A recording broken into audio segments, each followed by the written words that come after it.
In this lesson, we will discuss EtherChannel, which is also known as link aggregation. EtherChannel is a technology that combines multiple physical links into a single logical link. You will see how it works, as well as its advantages. On this topology, we have two PCs from one end to the other, on which two switches are connected. PCs are connected with interfaces 1 gigabit, and the link between switches is 100 megas. In this state, if one of the PCs sends traffic exceeding 100 megabytes, then we would have network congestion and the traffic would be interrupted. To overcome this problem, there are two solutions. Either replace the link between the switches with a much faster link, such as 1 giga or even 10 gigabits, or add several links and group them in an ether channel. If they are not grouped together in a channel Ethernet, the spanning tree protocol would automatically block 3 out of the 4 links in order to avoid network loops. Thanks to the Ethernet protocol, the 4 physical links will be grouped together in one logical link, while combining the bandwidth. The 4 links of 100 megabits therefore gives us 400 megabits. Not only will EtherChannel do load balancing on the different links, but in addition, it will manage redundancy.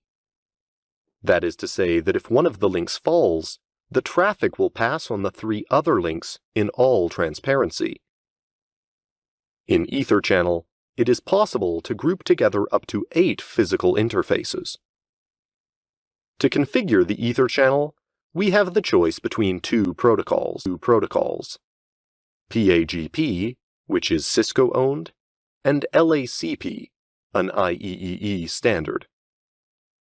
These two protocols can dynamically configure an ether channel. It is also possible to configure either static negotiation, without one of the two dynamic protocols doing so. If we want to create an ether channel, we must ensure that all the ports have the same configuration.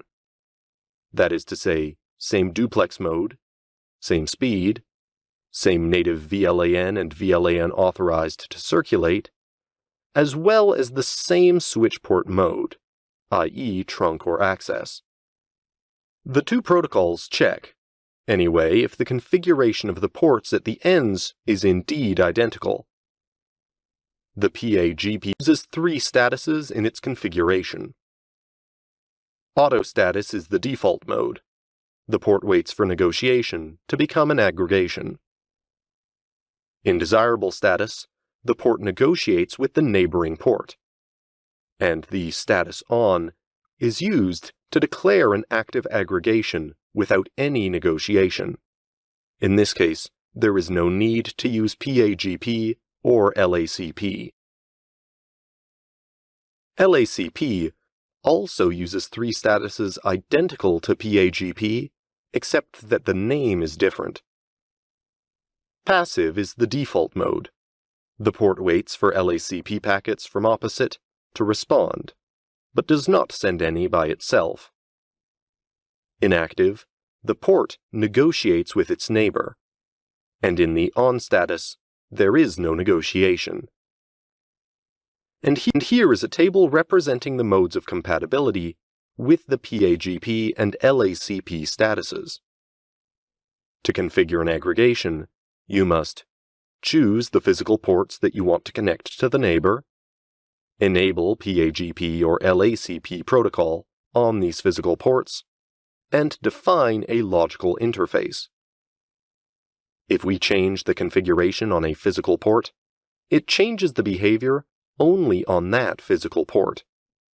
And if we change the configuration on the logical port, this changes the behavior of all the physical ports belonging to this logical port.